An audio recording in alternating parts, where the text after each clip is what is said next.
Hey everyone, welcome back to the channel. Today we're flipping the script and looking at 15 countries that Americans can't visit anymore in 2025. We begin our journey in the Democratic People's Republic of Korea, better known as North Korea.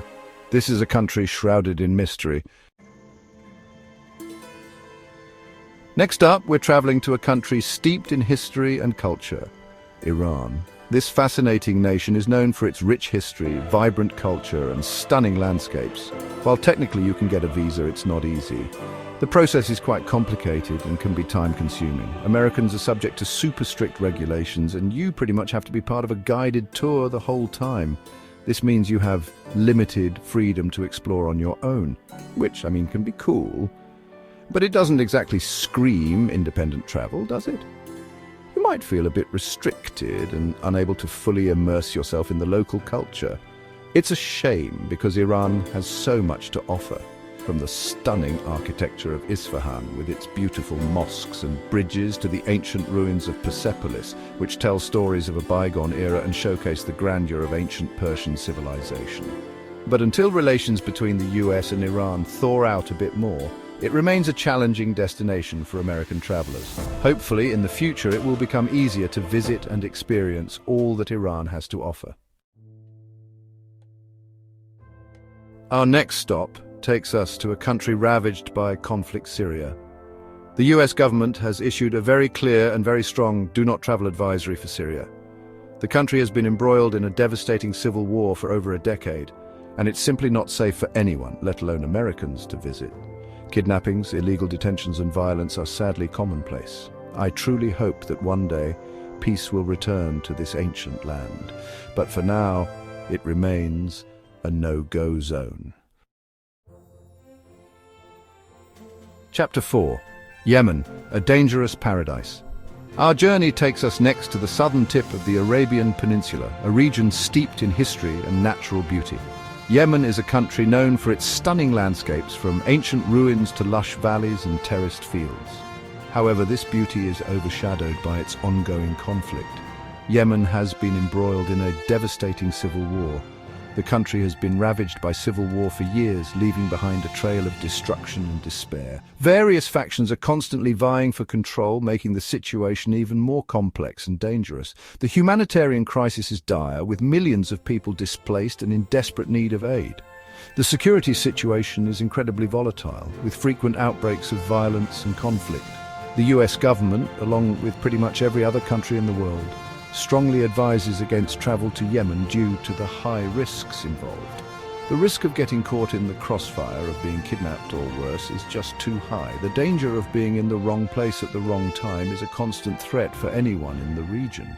It's not hard to see why Yemen, despite its natural beauty and rich history, is considered one of the most dangerous places in the world today. Chapter 5. Venezuela, a nation in crisis. Our next stop takes us to South America, to a country blessed with incredible natural beauty, but also grappling with a profound political and economic crisis, Venezuela. Hyperinflation has crippled the economy, food and medicine shortages are widespread, and crime rates are alarmingly high. The US government has issued a Level 4 travel advisory, urging Americans not to travel to Venezuela due to these risks. The political climate is incredibly tense, and there's a real risk of getting caught up in protests or demonstrations that could turn violent. It's a place of turmoil. Chapter 6. The Horn of Africa's Closed Door. Eritrea. Our journey takes us next to the Horn of Africa, to a country known for its rugged landscapes and its long history, but also for its isolation and authoritarian government, Eritrea. Eritrea has been ruled by the same president since it gained independence in 1993, and his human rights record is not great. For Americans, getting into Eritrea is a real challenge. The visa process is notoriously difficult, and even if you do manage to get a visa, you're likely to be heavily monitored by the government during your stay. From the Horn of Africa, we venture next to Central Asia, to a country known for its vast deserts and ancient Silk Road cities, Turkmenistan.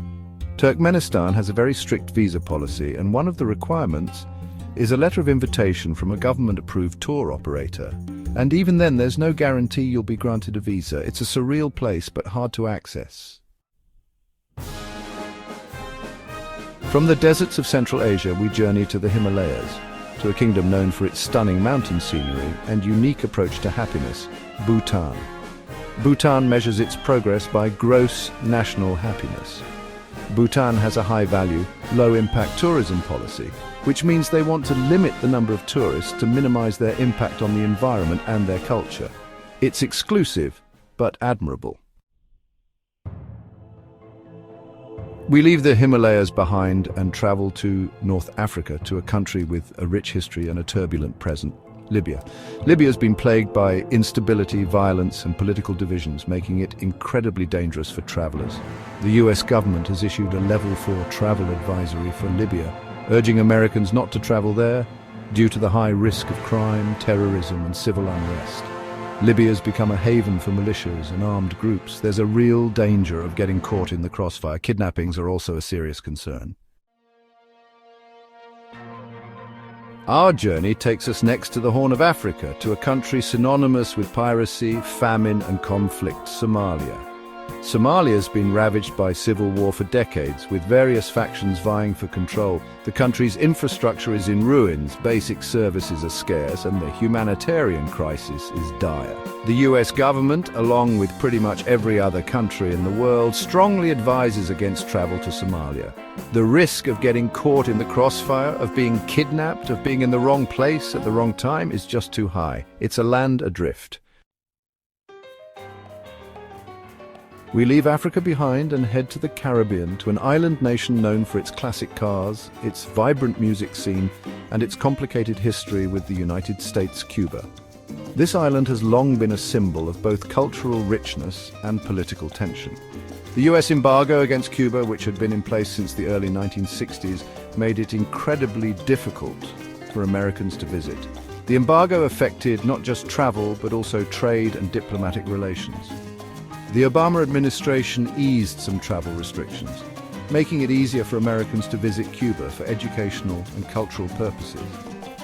This was seen as a significant step towards normalizing relations. However, it's not quite as simple as booking a flight and hopping on a plane. There are still many hoops to jump through. While some restrictions have been lifted, there are still limitations in place. Travelers must be aware of the specific guidelines and categories under which they can travel. Americans still need to obtain a visa to travel to Cuba, and they need to meet certain requirements to qualify for one. This includes providing detailed information about the purpose of their visit. Our journey takes us next to a country that's been at the crossroads of history for centuries, Afghanistan. Afghanistan's a place that's been in a state of almost perpetual war for decades. The US government has issued a Level 4 travel advisory for Afghanistan, urging Americans not to travel there due to the high risk of terrorism, civil unrest, and kidnapping. The security situation in Afghanistan is incredibly volatile. There's a real danger of getting caught in the crossfire. From the mountains of Afghanistan, we travel to Southeast Asia, to a country known for its golden pagodas and ancient temples, Myanmar. After decades of military rule, the country seemed to be on the path to democracy. But in 2021, the military seized power in a coup, plunging the country back into turmoil.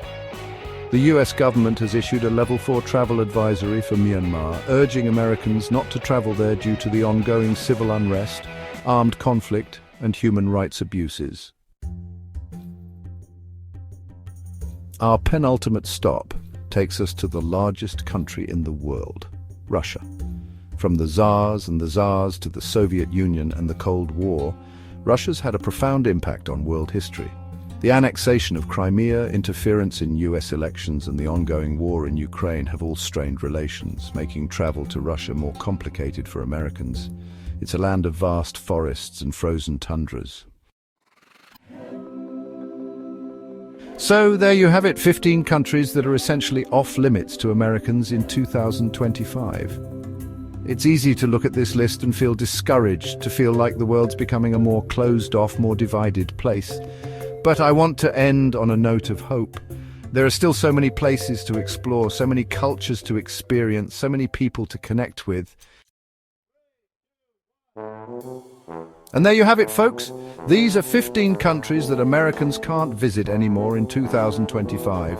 If you found this video informative, don't forget to like, share, and subscribe for more content. Let us know in the comments which country surprised you the most. Until next time, stay safe and happy travels.